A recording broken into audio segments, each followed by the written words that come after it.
para sa susunod na taon. Pinakikiusapan po tayo na huwag nang masyadong busisin ang budget. Ay pagkatapos nun, ay magpaparelease ng SARO pagkatapos maaprubahan ng budget. Yan ang kailangan ng malaman ng taong bayan. Foregoing considered, I challenge now the Senate's Legislative Budget Research and Monitoring Office, or LBRMO, under Director Yoli Dublon, to disclose in full not only the PDAF allocations, but all these budgetary amendments or insertions and extra amounts authorized by the Finance Committee Chair for each senator over the years, starting from the 12th Congress up to the present. The LBRMO provides the research and staff support for the Finance Committee, but its real boss is neither the Finance Committee Chair nor the Senate President. They serve the Senate as an institution.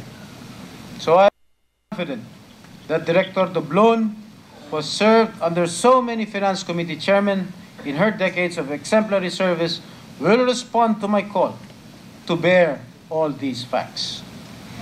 I likewise challenge Secretary Florencio Abad of the Department of Budget and Management na ibigay sa COA ang mga dokumento upang makumpleto ang pag-audit ng 115 billion pesos na na-release noong 2007, 2008, and 2009. Inahamon ko din si Secretary Abad na ilantad sa publiko ang mga dokumento patungkol sa mga additionals, sa mga rewards, o sa mga suhol para sa mga mambabatas.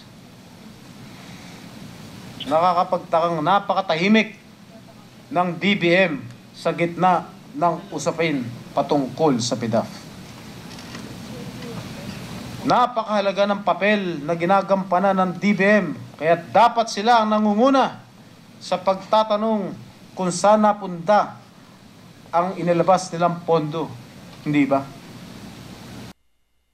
All of us are now deluged with so many requests for funding of projects and financial assistance from local government executives, political leaders and supporters, and our constituents. They come to our offices for help.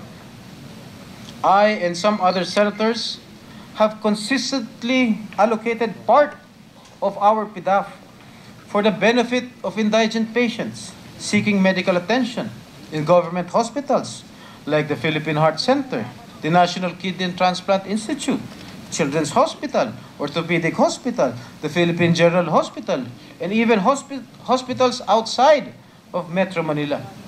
But of course, Mr. President, none of these is good copy or juicy talk, because the current attention and fixation is on the Napoles issue instead of serious and disturbing developments unfolding in our country like in Zamboanga.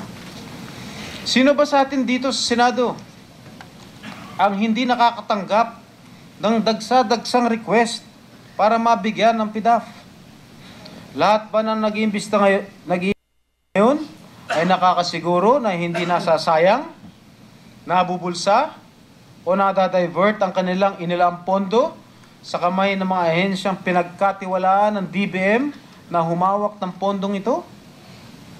May isa bang makapagsasabi na napakalinis ng paggamit ng kanilang PDAF para magkaroon sila ng karapatan sumali sa pagbabato ng putik?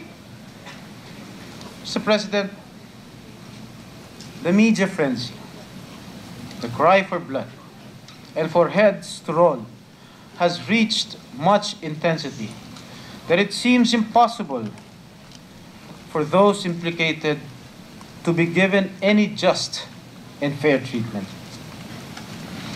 Justice Secretary Laila de Lima said that once they are done reviewing the affidavits and testimonies of the so-called whistleblowers, then all those implicated will have the opportunity to file counter affidavits.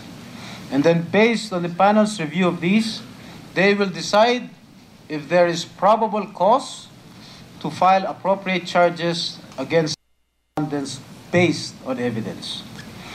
Ginoong Pangulo, sa kakaunti kong nalalaman sa batas, yan po ang proseso. Sana nga po may tunay na hustisya. Sana nga meron pa rin ang bawat isa sa atin ng karapatan ng lahat ng inaakusahan sa ilalim ng ating saligang batas. Meron pa ba kaya ngayon presumption of innocence pagkatapos ng paninira at panlilibak na sinasapit namin ngayon? Katulad nga po ng sinabi ko kanina, selective justice is injustice. Na-mention ko rin lang naman ang pangalan ni Secretary Laila de Lima, Mr. President. I received reports that the second batch of case that the DOJ will file would still pertain to the PDAF-related transactions with the alleged policies and bogus NGOs. And after this, DOJ will just let the independent body created by the President to investigate the whole gamut of the so-called PDAF scam. Should this be the case, Mr. President, sadly, it will only confirm and validate our belief that all of these are politically motivated, and it would appear that the government is not really sincere in reforming the system.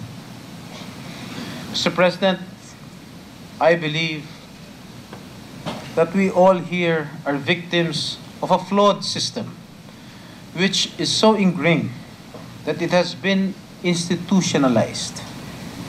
However, the recent events which unfolded before us have given us the chance to finally reform the system and do away with the pork barrel mentality.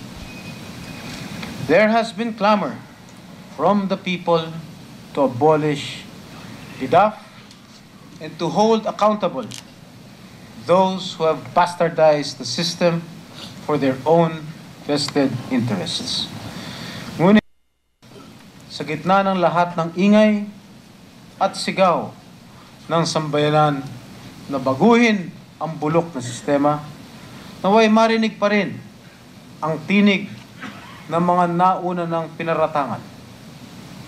Bigyan naman sana kami ng pagkakataon na linisin ang nadungisan naming pangalan at harapin ang mga nag-aakusa sa amin sa tamang panahon at sa isang pantay at walang kinikilingan na hukom.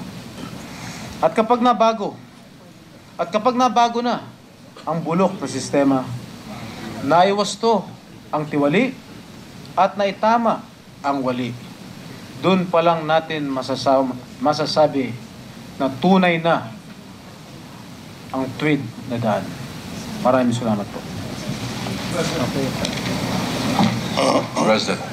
Senator Soto is recognized. Mr. President, before I ask the distinguished gentleman to yield to some few questions, may I ask for a few minutes of suspension, Mr. President? Suspended.